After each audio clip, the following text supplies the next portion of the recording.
ranahnya bisnis, berarti kita lihatnya dari sisi customer. Nah, mungkin hot issue yang masih juga sampai hari ini tetap dibahas itu adalah tentang harga minyak ya. Jadi harga minyak itu juga belum tuntas ya, artinya sekarang barangnya banyak di pasar tetapi harganya masih sangat tinggi.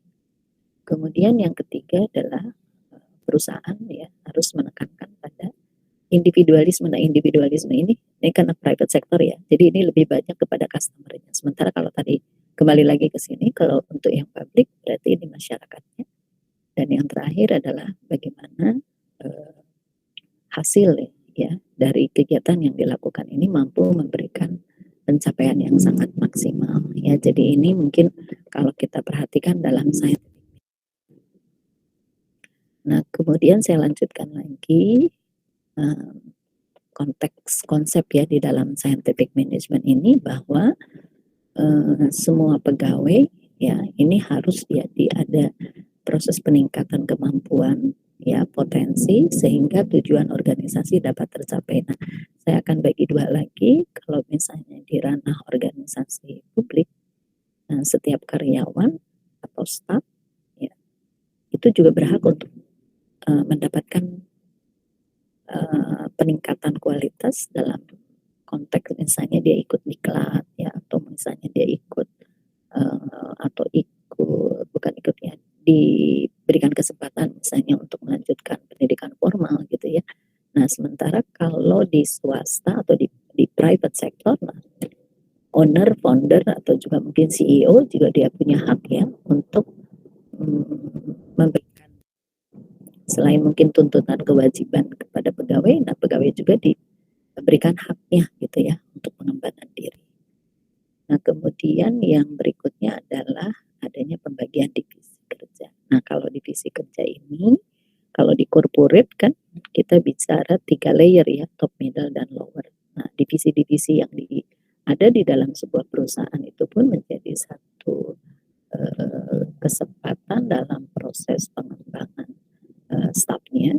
Misalnya perusahaan itu ketika dia membutuhkan adanya divisi baru, artinya ada kesempatan pengembangan dari staf untuk bisa bekerja di divisi tersebut. Nah, kalau misalnya di government atau di pemerintah biasanya untuk struktur organisasi gitu ya cenderung gemuk ya, atau birokrasinya juga panjang, span of controlnya juga panjang. Nah, sehingga nanti kita perlu ya dibuat satu struktur yang ya. Nah, mungkin kalau di private sector, kalau struktur organisasinya kan cenderung lentur ya, adaptif dengan perubahan, mudah gitu ya. Ketika mungkin ada bagian divisi yang harus dihilangkan misalnya, nah sehingga ini agak sedikit berbeda dengan public organization atau public structure. Nah, contoh yang lain lagi adalah ini ya, perhatian yang diberikan untuk menghilangkan shouldering itu lebih kepada birokrasi sebenarnya. Jadi mungkin kalau kita perhatikan struktur di public dengan di private, nah di private mungkin saudara masih ingat ya bahwa selalu dibuat seminimal mungkin atau lebih slim ya, lebih ramping dan tadi ya disesuaikan dengan kebutuhan yang ada di masyarakat, dalam hal ini adalah customer. Nah, aktivitas organisasi ini kalau misalnya saudara juga bisa perhatikan contohnya, misalnya sebuah perusahaan kalau dia sudah bergerak, mungkin dia go public misalnya ya, dia jual saham, maka kepemilikan organisasinya, nah, pemilik saham itu pun juga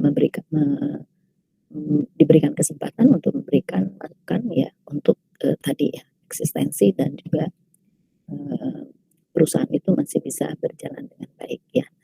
Kalau misalnya di publik, nah aktivitas organisasi ini adalah bagaimana masyarakat menyampaikan pendapat atau mungkin gagasan ya kepada pemerintah, misalnya ketika misalnya ada harga naik, nah apa yang harus dilakukan oleh pemerintah. Kemudian kalau ada kelangkaan barang, nah unit bagian mana? Nah bagian ini bisa saja kalau di public admin itu adalah kementerian, lembaga atau ya dinas yang terkait untuk menyelesaikan masalah tersebut. Contoh tadi ya, misalnya kalau minyak goreng ini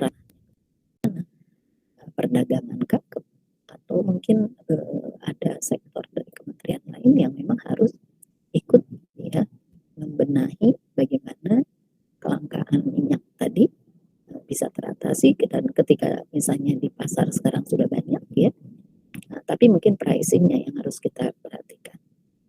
Nah, yang berikutnya adalah tentang pegawai. Nah, kalau pegawai ini adalah pekerja harus diberi gaji atas pekerjaan yang dilakukannya. Saya rasa ini adalah sesuatu yang umum ya, dan kita sudah bahas di awal gitu ya, bahwa kalau kita bicara tentang remunerasi, pemberian reward dan apa tadi mungkin kenaikan jabatan, baik mungkin di publik ataupun mungkin di private sector, saya rasa sama, hanya mungkin yang dibedakan itu adalah rentang nominal ya, bukan tentang jumlah nominal yang diberikan masing.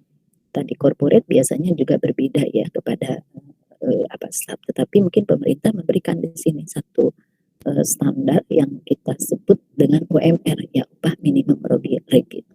Nah, UMR ini kalau diputuskan tentunya oleh government, kemudian setiap perusahaan wajib mematuhi itu ya, jadi mematuhi untuk apa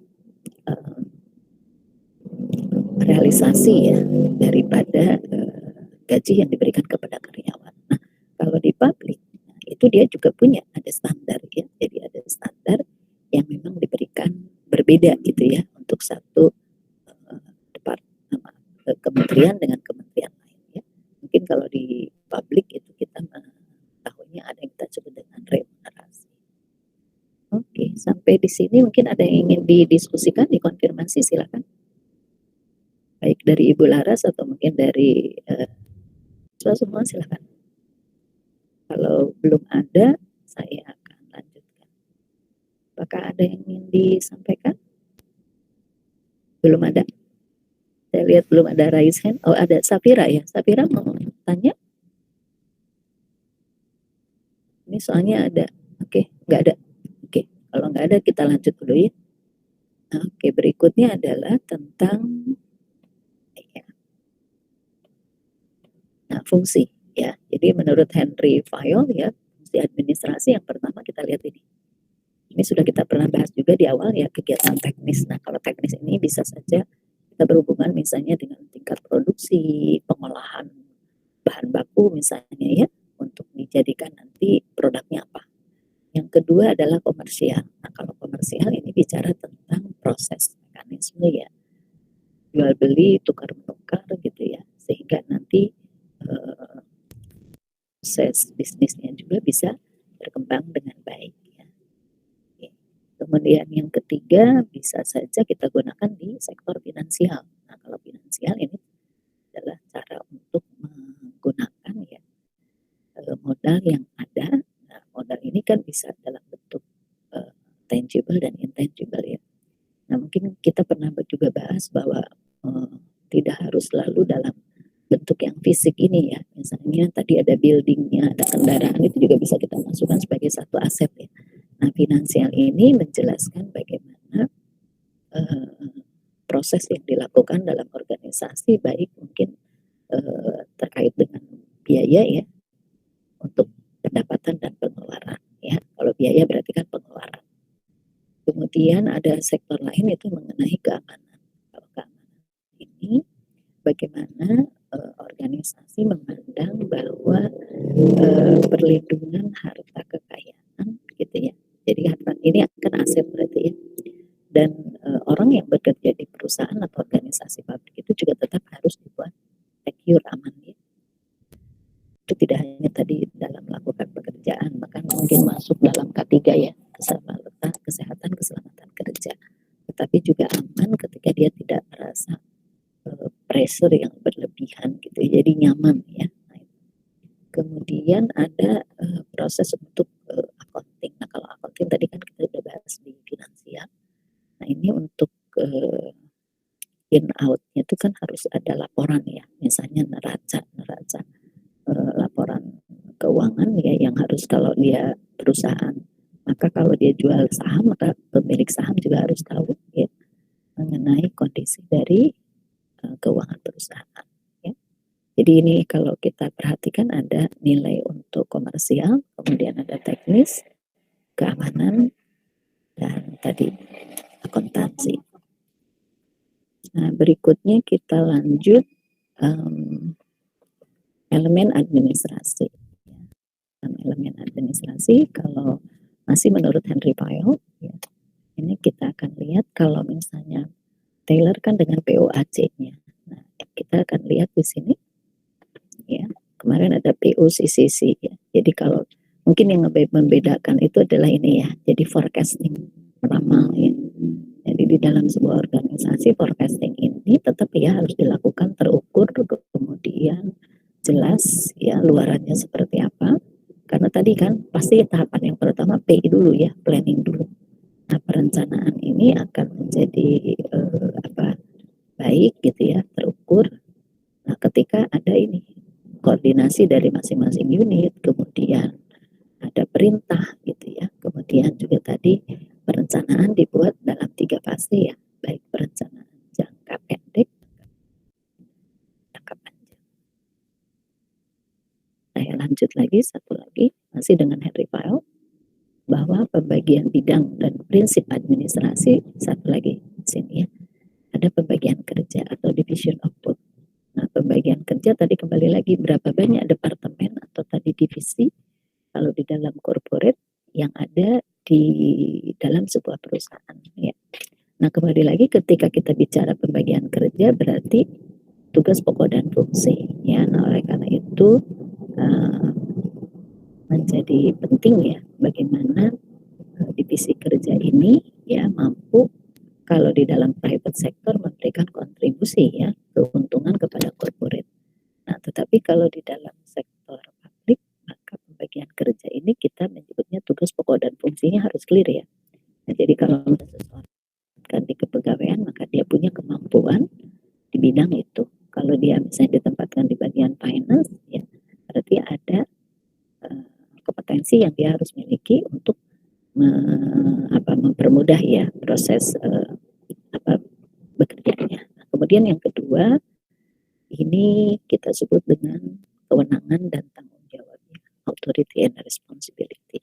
Nah, masing-masing bagian kerja itu dia memiliki ini yang berbeda ya, kewenangan dan tanggung jawab yang berbeda. Misalnya kalau di dalam perusahaan sales and marketing apakah sama dengan tugasnya ya. Kemudian kalau bagian HRD pasti tidak sama ya tugasnya misalnya dengan bagian sales and marketing misalnya. Nah, oleh karena itu kewenangan dan tanggung jawab ini kalau menurut Henry Fayol harus jelas nih administrasinya, tidak overlapping, kemudian juga tidak ucapkan tanpa ada prosedur. Kita bicara tentang SOP lagi ya, jadi ada standar operation procedure. Kemudian berikutnya adalah tentang disiplin. Nah, biasanya disiplin kerja dari pegawai ini pun menjadi salah satu bagian penting yang harus dipenuhi ya. Maka misalnya dalam setiap tahun ya pimpinan akan meminta gitu ya, mungkin proses penilaian gitu ya, apakah karyawan itu memiliki tingkat tadi ya disiplin yang tinggi atau tidak itu kepada perusahaan.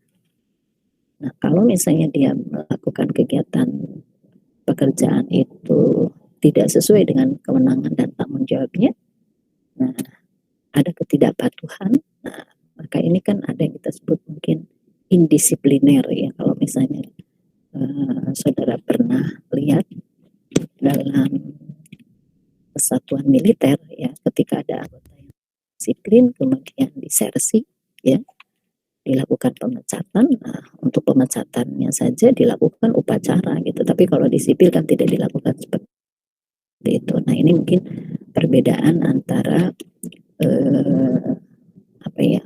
pelaksanaan gitu ya di sektor yang tadi ya di sipil dan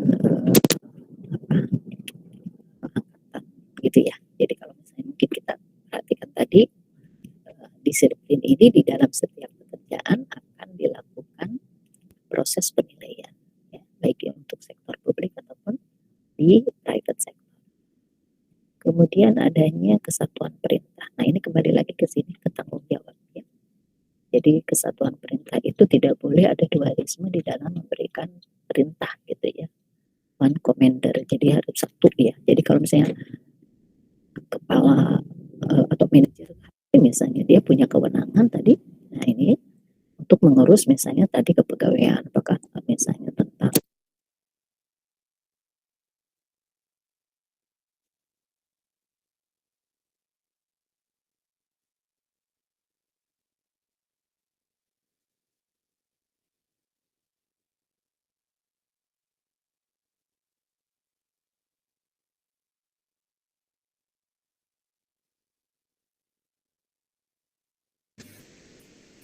Ibu,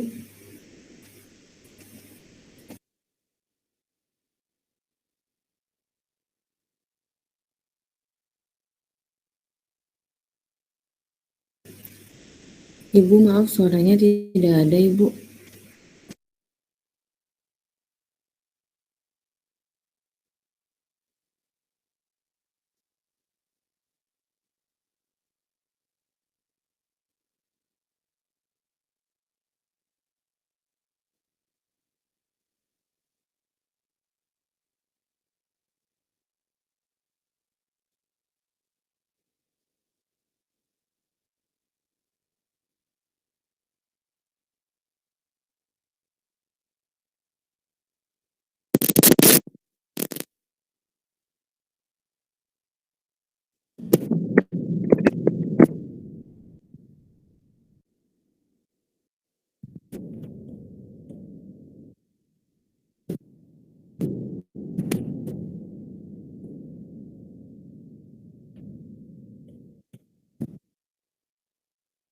halo Bu Saras?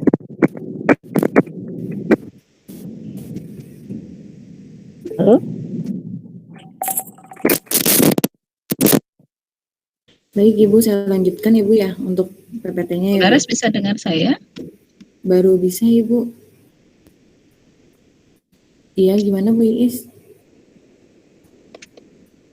Oh, Bu Iis sedang lanjut. Oke.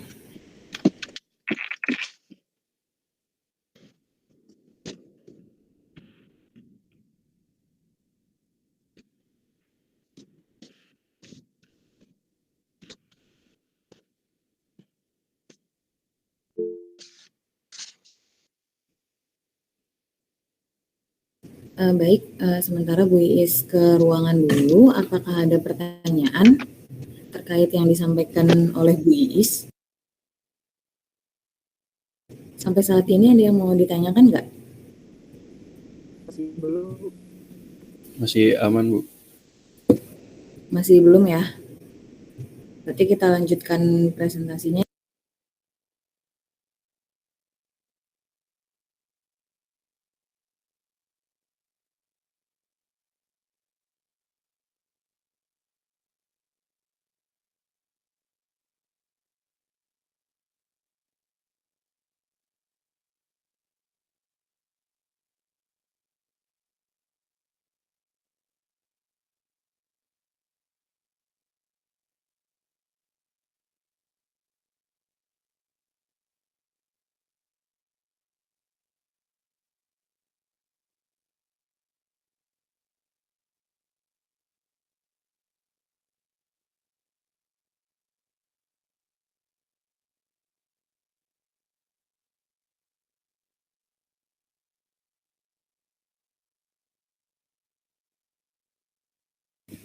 Sudah terlihat ya? Presentasinya sudah terlihat belum? Sudah Ibu. Sudah ya? Oke, baik. Kita lanjutkan ya. Tadi Bu Iis sampai mana ya? Sampai sini ya. Waktu pertemuan sebelumnya kita sudah pernah bahas ya terkait 14 prinsip manajemen yang dikemukakan oleh Henry Fayol. Ada yang masih ingat gak? Masih ingat gak kalian? Waktu itu saya sampaikan mengenai 14 prinsip manajemen di mana Henry Fayol ini melakukan penelitian terhadap organisasi ataupun perusahaan, akan tetapi bukan dalam penelitian melalui individu, akan tetapi melalui penelitian yang dilakukan dengan melihat organisasi secara keseluruhan.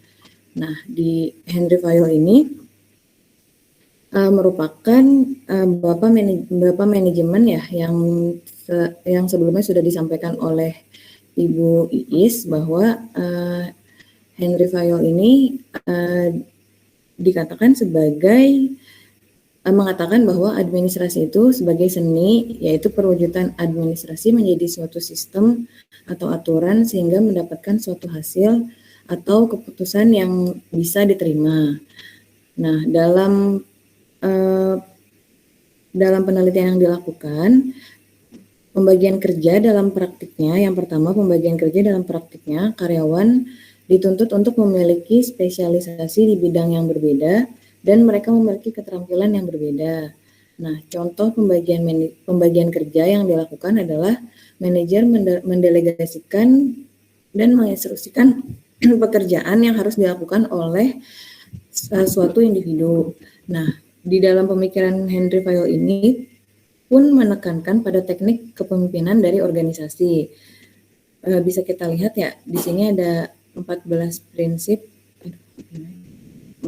prinsip manajemen yang telah kita bahas, mulai dari pembagian kerja, wewenang dan tanggung jawab, disiplin, kesatuan perintah, kesatuan arah, pengupahan dan penggajian, yang ke-8 sentralisasi, yang ke-9 skala hierarki, yang ke-10 tata tertib, dan yang 11 keadilan. Nah, selanjutnya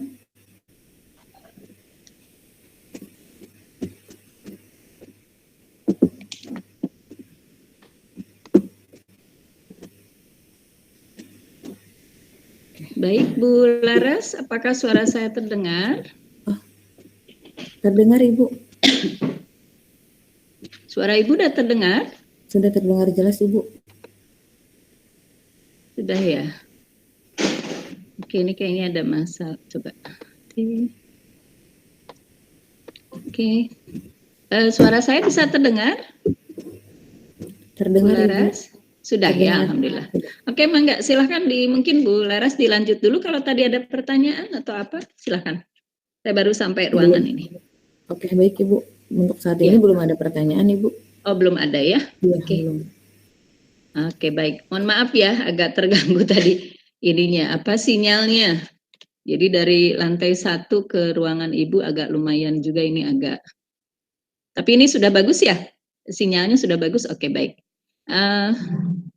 Bu Laras, mungkin tadi kita sampai di penjelasan tentang ini ya, tugas pokok dan fungsi ya. Nah, ini mungkin saya share screen lagi. Ini yang tadi kita bahas ya. Oke. Kemudian, jadi saya ulang lagi ya, prinsip itu di dalam administrasi memang mulai dari kita bicara tentang pembagian kerja ya, kemudian wewenang, tanggung jawab, kemudian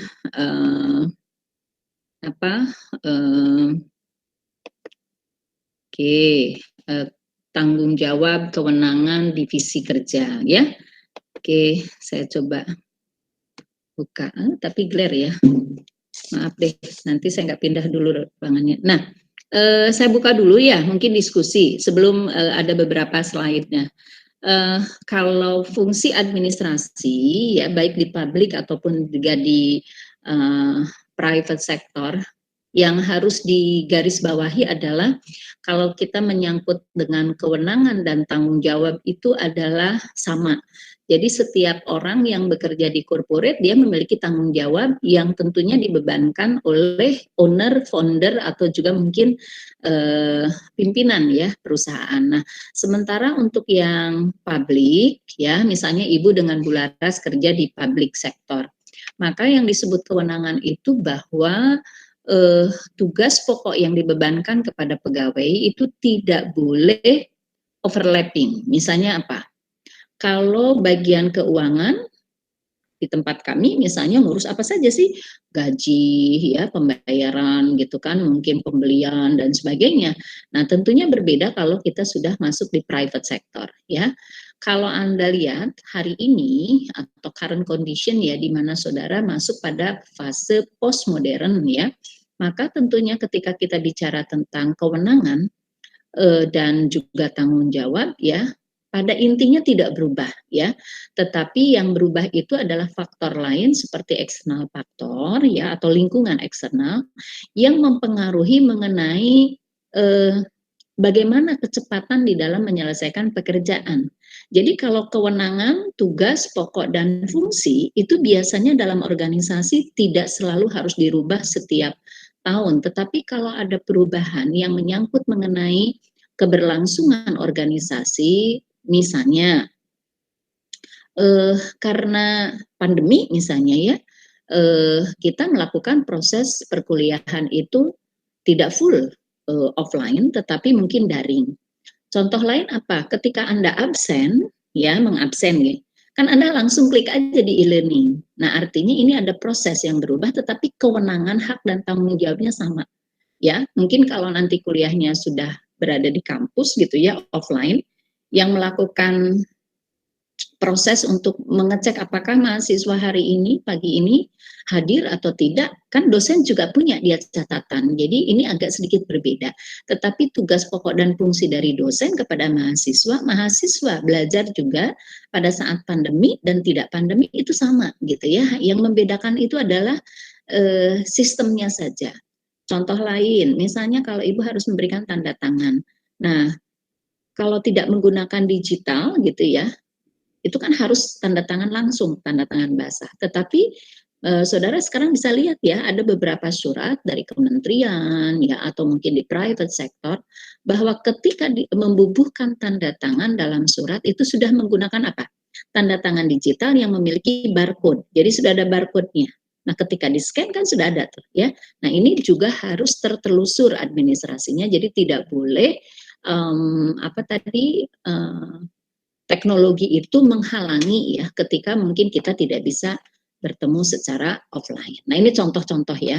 Nah, kemudian misalnya ada bidding. Bidding itu adalah tender ya. Tender sekarang kan kalau misalnya zaman dulu itu kalau tender dokumennya sampai segepok ya, karena tebal dan harus disampaikan. Nah, kalau sekarang misalnya apa? Sudah menggunakan elektronik semua ya. Jadi semua dokumen di-upload gitu ya, di-scan, di-upload, kemudian prosesnya berjalan dengan lancar gitu ya. Jadi tanpa harus bertemu fisik. Nah, kewenangan lain di dalam fungsi dan prinsip administrasi yaitu di nomor 7 ini tadi ya, pengupahan ya, kemudian remunerasi ya. Kalau di pemerintah kita juga mengenal remunerasi, di private sector juga saudara juga mengenal mengenai penggajian antara atasan, kemudian top ya tadi, manajerial dan bawahan. Kalau Anda boleh cek ya, kalau gajinya seorang direktur BUMN ya, direktur bank gitu ya, itu kan berbeda ya pengupahannya, misalnya nominalnya maksud saya dengan yang ada di public sector gitu ya. Seperti kami di pemerintahan ya, kita tidak akan pernah bisa sama ya gajinya itu dengan private gitu. Nomor 8, ini fungsi untuk sentralisasi dan desentralisasi. Mungkin nanti di bab reformasi kita bahas kenapa munculnya sentralisasi yang dimaknai kalau sekarang tuh harus ada otonomi ya. Nah, itu nanti kita bahas tentang desentralisasi ya. Nah, sekali lagi sentralisasi semuanya serba terpusat ya. Sementara kalau desentralisasi, nah itu diberikan kewenangannya kepada masing-masing unit, bagian atau divisi ya.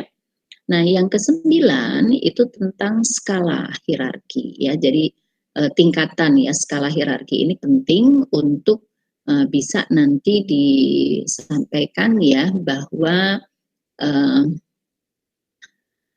rentang tanggung jawab itu tetap ya harus mengikuti hierarki yang ada. Nah, hierarki ini nanti akan terkait dengan nomor 10 order tadi ya. Jadi tata tertibnya itu urutannya harus jelas gitu ya. Jadi kalau kita bicara birokrasi, selalu kita bicara top to down, bottom up gitu ya. Nah, ini harus juga jelas skala hierarkinya seperti apa ya. Nah, kalau misalnya tadi kita bicara commander ya, jadi ada perintah Nah, maka dalam perintah itu tidak bisa perintah itu bottom up, tetapi perintah itu akan muncul dari atas menuju bawah, ya. Nah, yang paling penting lagi di nomor 11 menurut Henry Fayol itu semua pekerjaan yang dibebankan kepada staf itu harus dilakukan berdasarkan azas equity atau keadilan. Jadi adil ini bukan berarti bahwa si A mengerjakan 10 kegiatan, si B mengerjakan 2 kegiatan, tetapi gajinya sama. Nah, ini yang mungkin tidak fair ya. Jadi fairness di dalam proses penggajian, fairness di dalam proses pekerjaan, sehingga saudara nanti bisa membedakan kenapa si A digajinya lebih besar daripada si B, karena tadi rentang tanggung jawabnya. Ya, jadi ini yang mungkin kita bisa berikan ya pemahaman bahwa administrasi di sektor publik itu menjadi berbeda dengan bagaimana implementasinya kalau nanti di private sector, ya. Nah, bedanya seperti apa, samanya seperti apa tadi ya. Jadi kalau saya ambilkan contoh kegiatan yang dilakukan itu mungkin kalau misalnya administrasi dalam clerical work, di public admin misalnya dia membuat surat, mengonsep surat, kemudian mengetik surat, kemudian mengarsipkan. Nah, di private juga sama, orang itu adalah mengonsep, mengetik, kemudian mengarsipkan misalnya setelah surat itu selesai.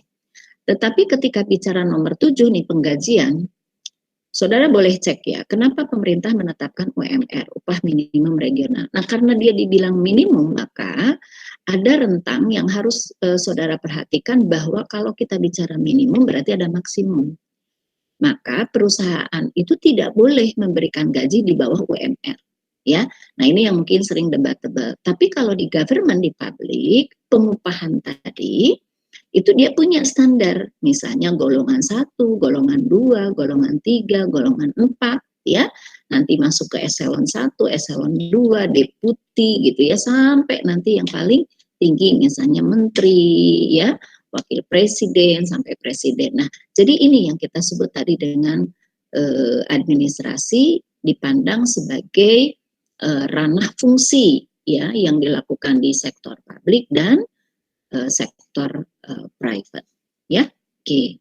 Saya buka dulu dengan Bu Laras ini ya pertanyaan sebelum kita lanjut ke birokrasinya Max Weber. Ya, oke, silakan. Kalau ada pertanyaan. Saya stop sharing dulu, biar kalian semuanya paham dulu ya. Oke, yuk.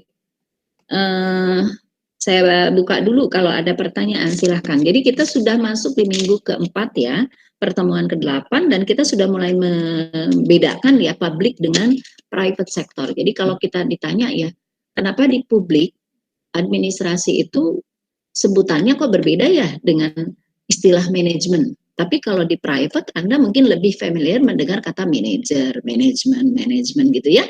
Nah, ini yang tidak boleh kita buat sebagai dikotomi atau perbedaan yang mungkin nanti jadi debatable ya. Nah, tetapi pada intinya ketika Anda melakukan pekerjaan, baik di admin publik ataupun mungkin di manajemen, ya di private gitu ya, itu sebenarnya tugas pokok dan fungsinya adalah sama. Contoh ya, yang paling sering saya berikan di dalam diskusi itu adalah istilah penyebutan ya.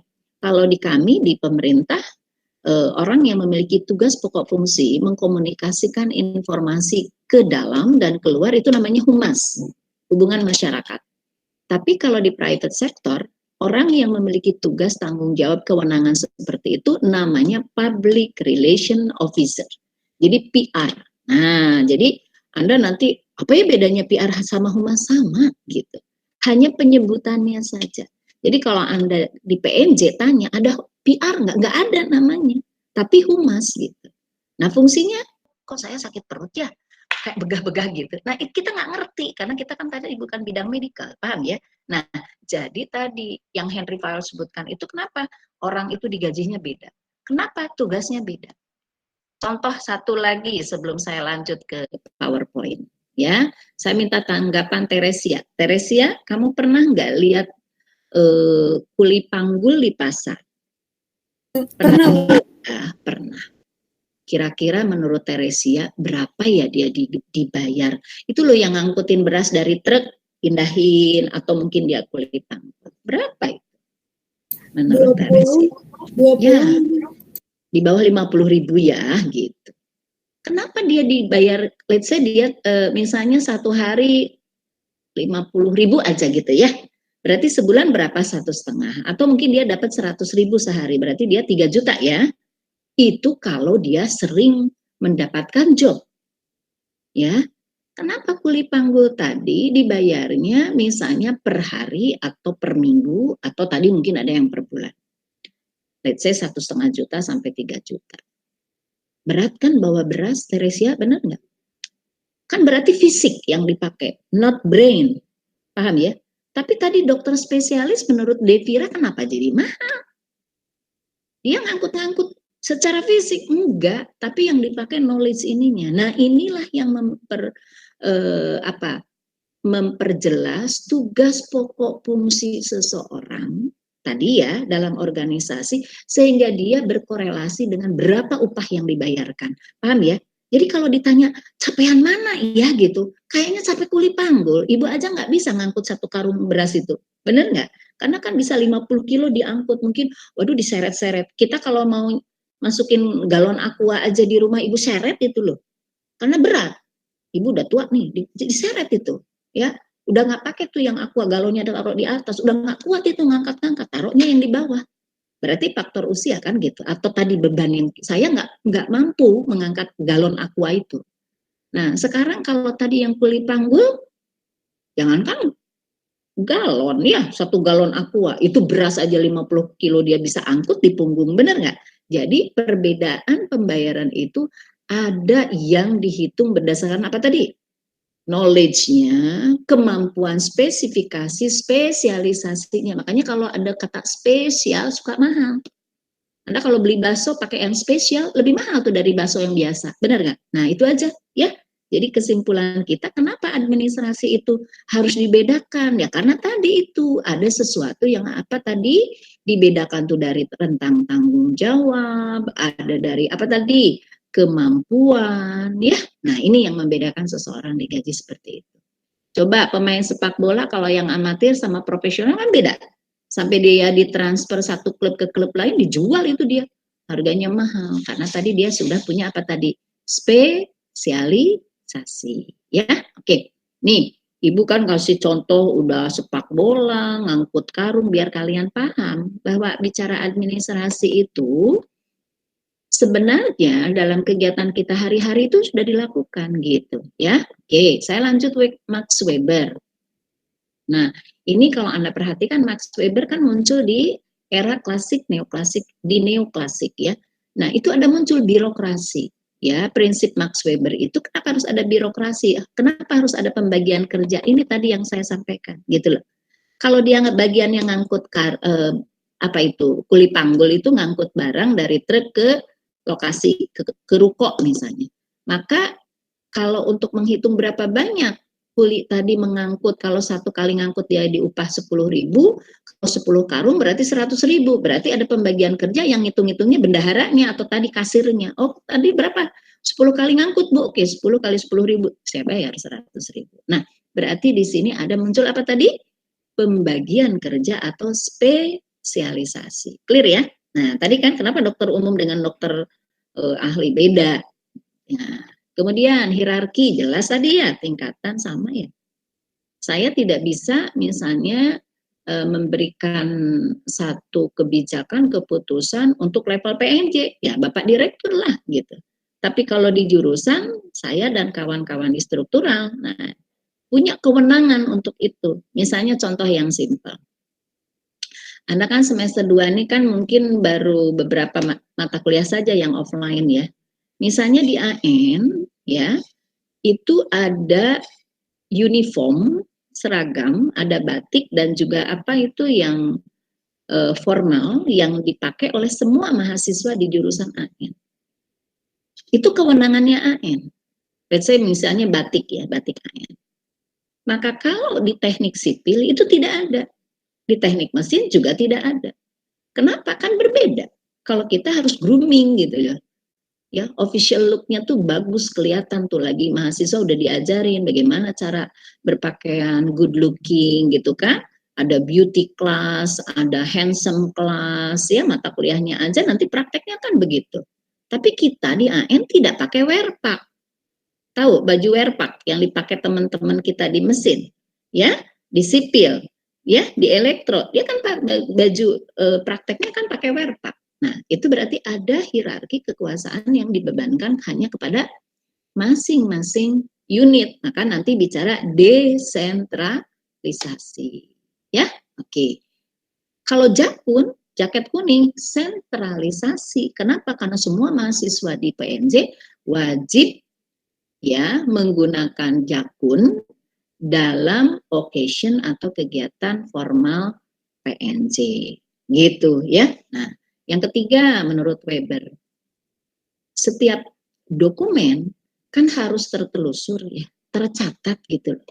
Ya, nggak boleh ya di dalam organisasi yang formal kalau memberikan kewenangan, perintah gitu ya, dilisankan saja nggak ada catatannya. Nanti kalau misalnya kita mau protes atau mungkin kita mau menyampaikan bahwa informasi itu sudah sampai nggak ada buktinya, maka administrasinya gimana? Kalau AN mengirimkan surat ke unit lain, ada tanda terima nih. Anda kan udah belajar ya ke sekretariatan 1 atau mungkin sekarang lagi belajar. Surat masuk, surat keluar, nah kan dicatat itu. Oh, nggak pakai tuh Bu, sekarang udah paperless kan? Nih ada pengiriman by email atau apa. Nah, itu ditelusur, maka ini di sini. Ya, jadi nggak bisa kan kita semuanya dilisankan gitu. Ibu misalnya sama Bu Laras, nanti ya saudara kerjakan tugas tapi lisan, ya, lisan. Kemudian nanti jawabannya gimana? Tertulis Bu apa lisan? Lisan aja. Ya kalau lisan diskusi aja di sini, nggak usah pakai tugas-tugas begitu. Tapi kalau tugas, nanti kumpulkan makalah. Nah, bentuknya apa? Kan berarti artikel makalah. Cuma nanti makalahnya gimana Bu Hadrin? Nggak usah, kan kita nggak ketemu.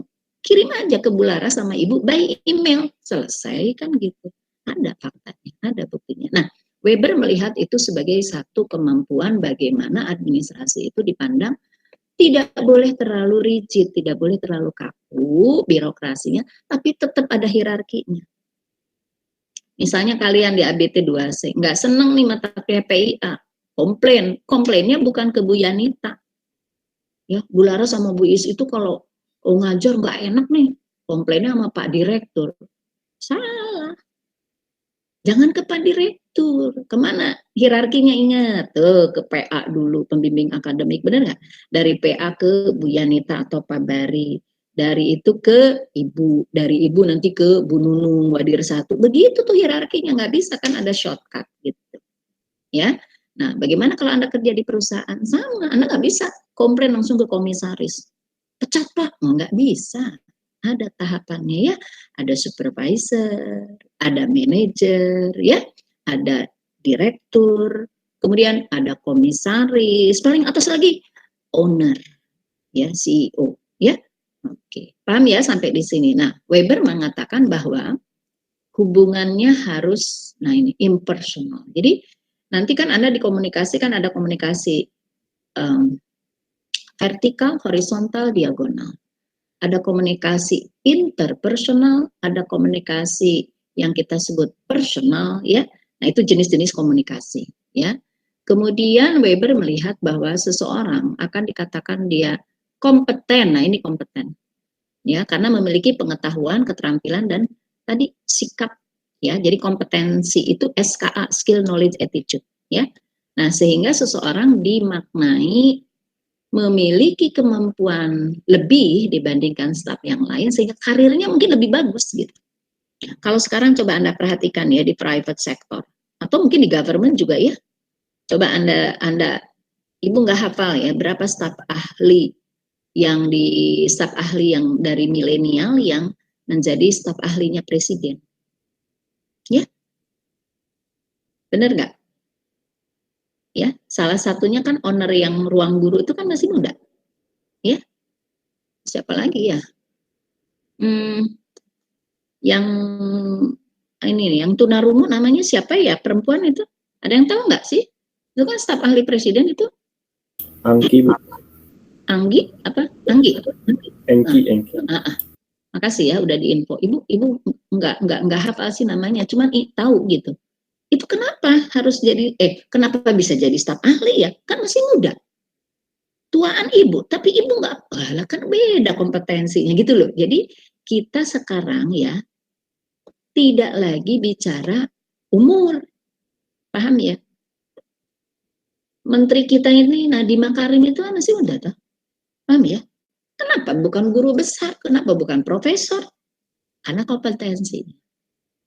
Erick Thohir masih muda, paham ya? Jadi di era yang di publik kabinet yang kedua Bapak Jokowi itu saya melihat udah nggak ada itu barrier hambatan bahwa Anda kalau belum 40 tahun nggak boleh lo jadi manajer, nggak boleh lo jadi menteri, itu selesai itu semua. Bener nggak?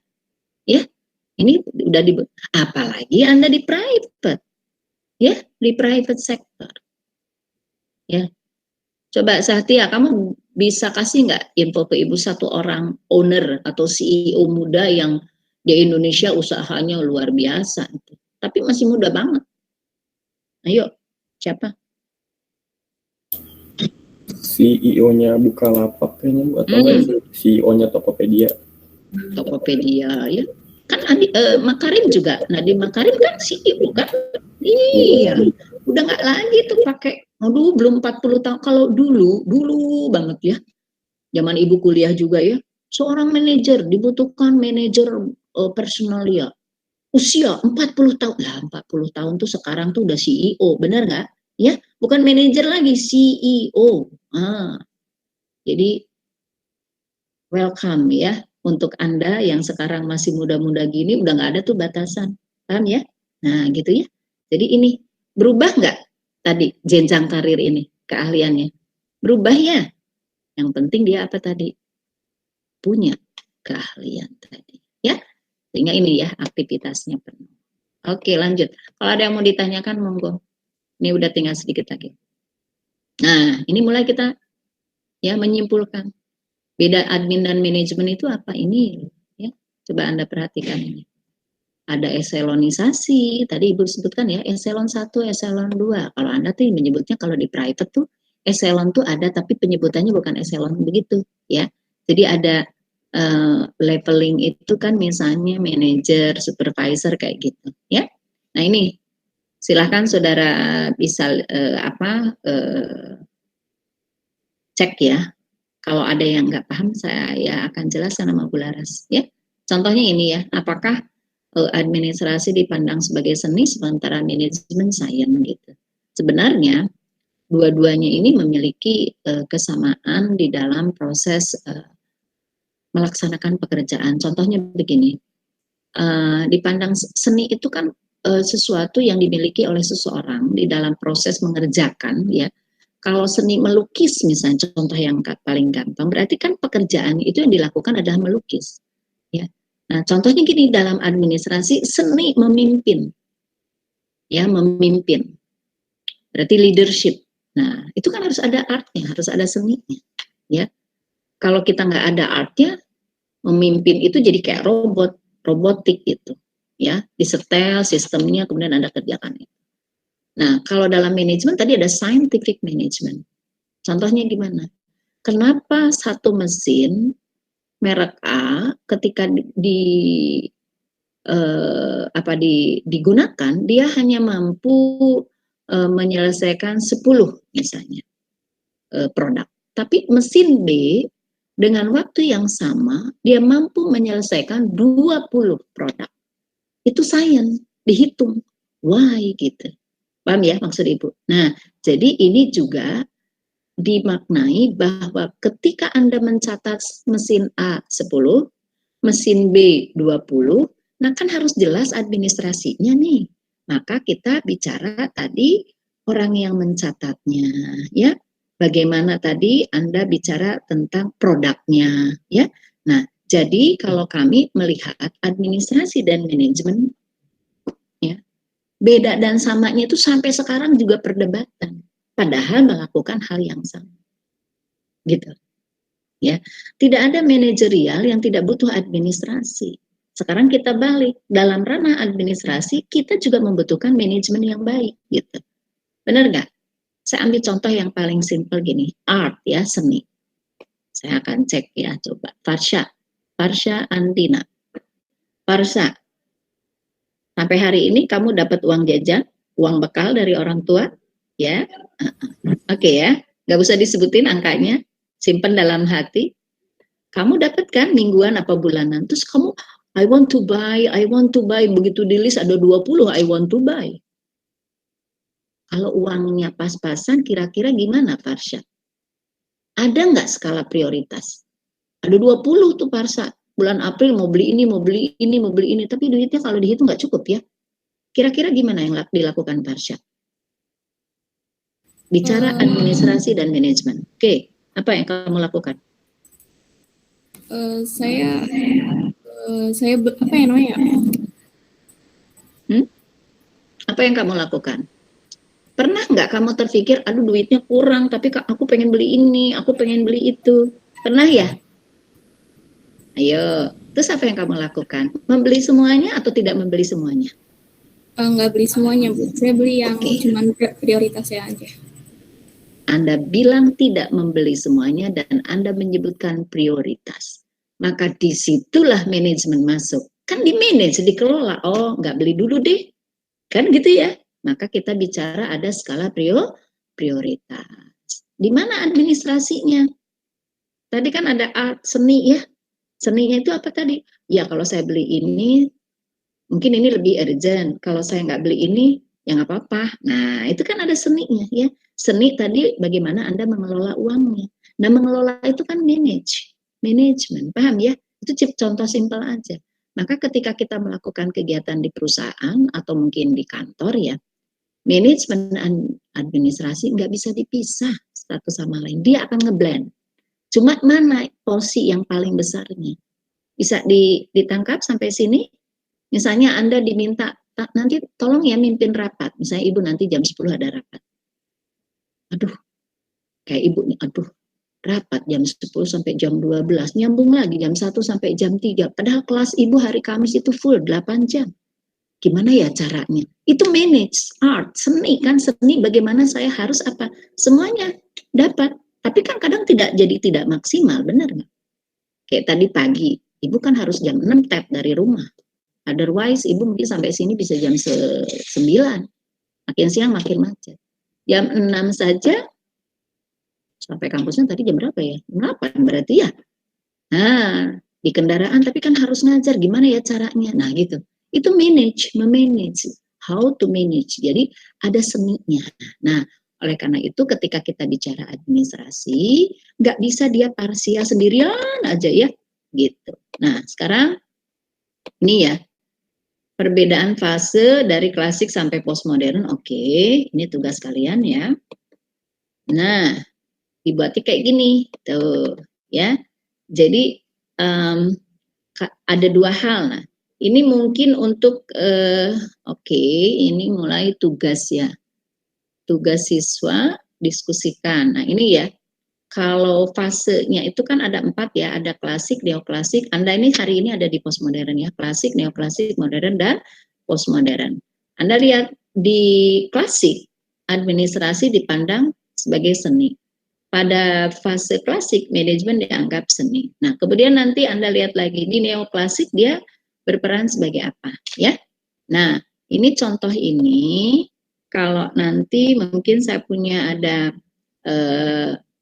mungkin Bu Laras minggu ini kita belum kasih tugas dulu, tapi nanti di minggu ke-5 kita sudah ada semacam kuis lah ya. Nah, tapi kita kasih tahu juga sama mahasiswa ya.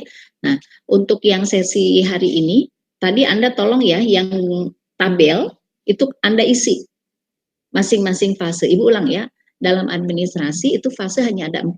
Klasik, neoklasik, modern, dan postmodern. Nah, itu nanti Anda lihat dalam mazhab klasik ya. Kalau untuk filosofi administrasi ya, apa saja sih yang Anda tuliskan? Kalau tadi kan contoh Ibu hanya seni saja, gitu ya. Nah, kemudian manajemen dianggap sebagai seni. Nanti Anda sampaikan, misalnya di dalam mazhab klasik munculnya apa? Masih apa ya? Proses pembagian kerja itu masih sistem baku karena dia kan masih yang kayak pabrik gitu ya. Kemudian belum ada apa lagi ya? Contoh lainnya, belum ada pemetaan tentang sumber daya manusia. Nanti Anda cek lagi, oh kalau sudah di neoklasik dia sudah mulai berbeda bahwa manusia tidak dianggap sebagai robot. Nah, tapi dia sudah mulai nih bergeser. Ada human resource-nya. Di modern muncul kan ada digitalnya. Kalau di postmodern udah sangat ini ya, bahwa manusianya saja si pegawai itu dianggap sebagai aset, human capital asset. Nah, Anda coba buatkan pemetaan itu dan itu pasti akan menjadi lebih mudah untuk empat kelompok tadi ketika Anda baca kemudian Anda tempelkan. Anda boleh dari PowerPoint Ibu yang sudah di-share Ibu dengan Bu Laras atau Anda boleh cek dari buku ajar Ibu atau juga buku-buku yang sudah kami rekomendasikan di awal ya.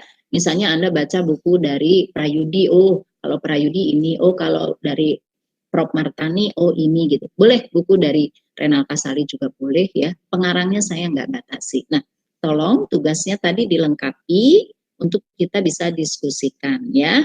Nah, mungkin nanti di minggu ke-5 itu akan kita ambil nilai ya, karena kita sudah 1 bulan pembelajaran. Itu Ibu biasanya ada tugas mandiri ya yang harus Anda kumpulkan dan Anda dapat poin untuk itu ya. Jadi pagi ini materinya adalah fungsi administrasi ya, fungsi manajemen dilihat dari perspektif siapa gitu.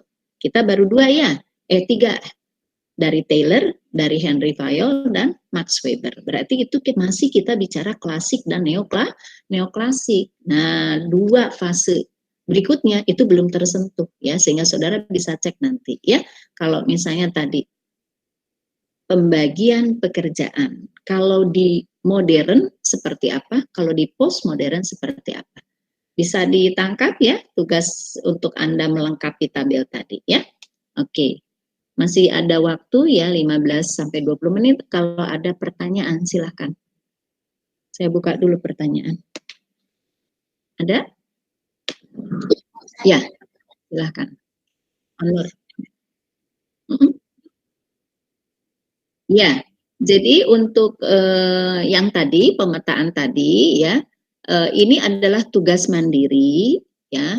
Nanti dibuat. Kalau Ibu lebih suka kalau dikumpulkan nanti pakai Google Form ya, Google Drive ya. Jadi nanti linknya aja yang dikirim ke Ibu gitu ya, sehingga nanti Bu Laras sama Ibu bisa mendownload sendiri gitu ya. Ini hari apa ya? Hari Kamis. Jadi untuk yang tugas pertama ini berarti tugas akan dikumpul paling lambat hari Kamis yang akan datang ya, 1 minggu dari sekarang. Cukup nanti Anur kirim ke Ibu sama Bu Laras Google Drive-nya aja linknya ya. Nanti kumpulinlah dari teman-teman. Berarti kalau late-nya tuh Kamis itu biasanya Ibu jam 24:00 berarti udah mau ke Jumat ya gitu. Nah, jadi di mana saja Ibu sama Bu Laras bisa download ya. Jadi kita menghindari ada paperless seperti itu pasti karena kita online ya. Jadi Ibu ulang tugas yang tadi adalah tugas pertama yang Anda kumpulkan ke Ibu sama Bu Laras ya, yaitu memetakan 4 fase tadi, klasik, neoklasik, modern, dan postmodern. Nah, kalau Anda lengkapi kotak-kotak tadi semaksimal mungkin ya, sehingga Anda nanti punya satu pemahaman kenapa kalau di publik seperti ini, kalau di private sector seperti ini ya. Nah, kita masih bicara 2 hal antara admin dan manajemen ya.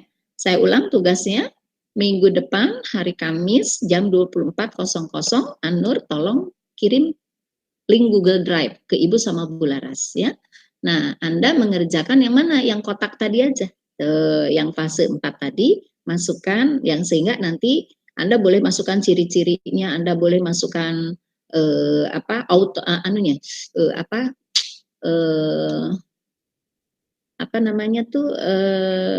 Henry Fayol, Taylor, Weber.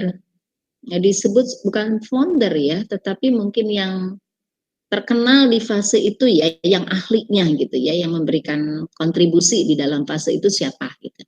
Itu semuanya sudah saya kasih ya di PowerPoint, tinggal Anda buat pemetaan aja. Silahkan Anda boleh diskusi dengan teman-teman gitu ya, sehingga nanti jawaban itu mempermudah Anda memahami bahwa selama 1 bulan ini kita belajar administrasi, Itu sangat clear bedanya public dan private, gitu ya. Oke ya. Jadi Ilhan dengar Ibu, Ilhan, Davala, Evan, kalau administrasi publik apa tujuannya?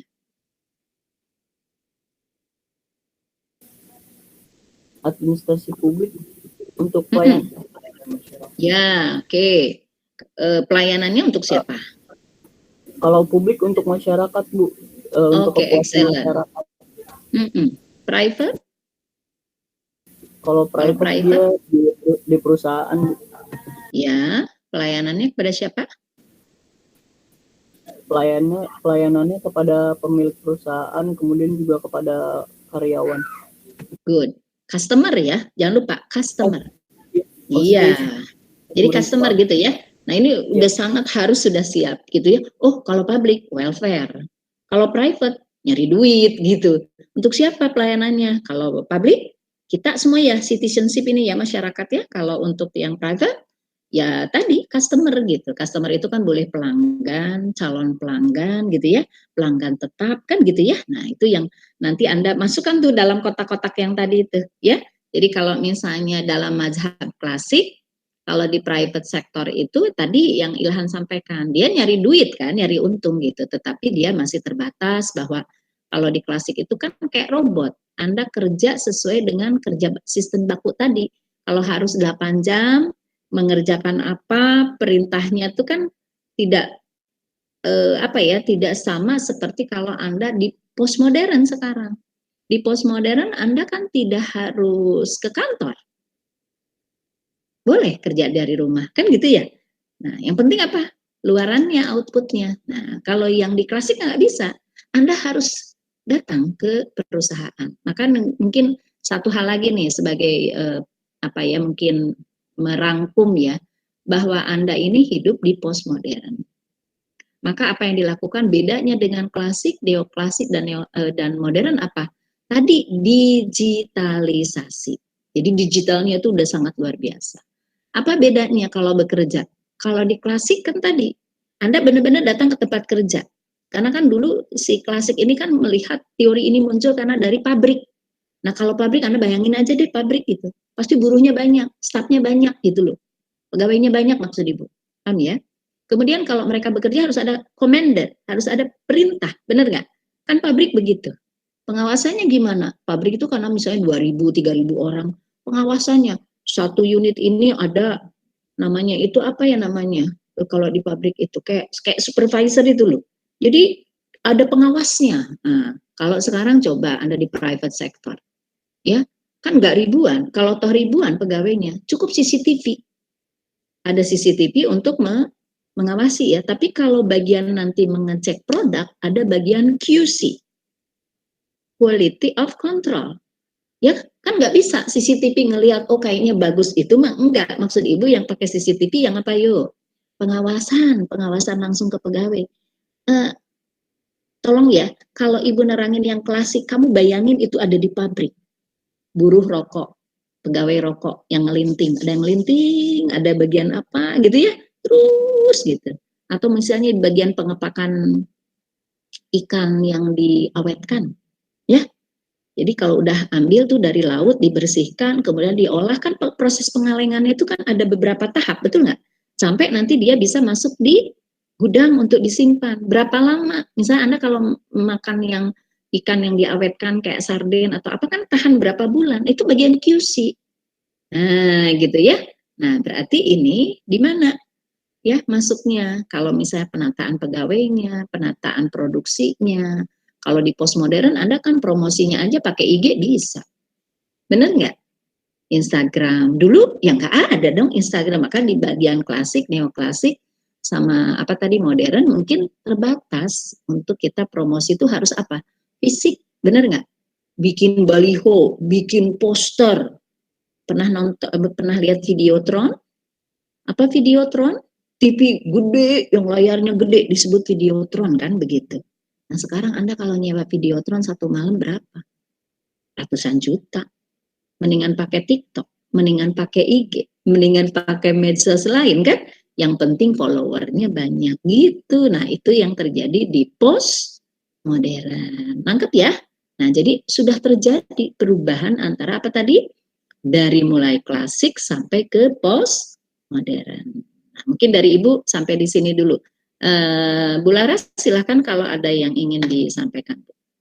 Masih belum Ibu, udah cukup. Ya, cukup ya. Jadi itu barangkali dari saya dan Bu Laras ya sesi pagi ini. Jadi tugas ABT minggu depan adalah mengumpulkan perbedaan 4 fase di dalam administrasi. Kalau tadi kan di row-nya ada administrasi, ada manajemen. Anda boleh nanti tambahkan dalam satu kotak itu apa saja yang misalnya ahlinya yang terkenal siapa, luaran dari klasik itu apa ya. Sehingga nanti ini Anda akan sangat paham karena PIA ini mata kuliah jurusan yang wajib diberikan ke semua prodi di AN. Bispro ada, MAIS ada PIA-nya. Cuma namanya disebutnya beda-beda mata kuliahnya. Ada yang namanya adalah pengantar ilmu administrasi, ada yang judulnya administrasi bisnis. Nah, kayak Anda kan administrasi PIA ya. Ada administrasinya gitu, administrasi. Tapi maknanya sama ya. Jadi ini mata kuliah wajib yang dibebankan dari jurusan kepada program studi gitu ya. Jadi di 5 program studi termasuk PSDKU Demak mereka belajar tentang ilmu administrasi ya. Nah, ini barangkali sebagai satu catatan ya dari saya dan kalau mungkin ada yang kurang jelas untuk tugas boleh Anda sampaikan di grup ya, di chat grup ya. Ya mungkin itu saja Bu Laras pagi ini. Terima kasih untuk semuanya ya yang hadir dalam Zoom, dalam Google Meet ini. Selamat menunaikan ibadah puasa bagi yang akan menjalankan ibadah puasanya ya. Terima kasih, selamat pagi. Assalamualaikum warahmatullahi wabarakatuh.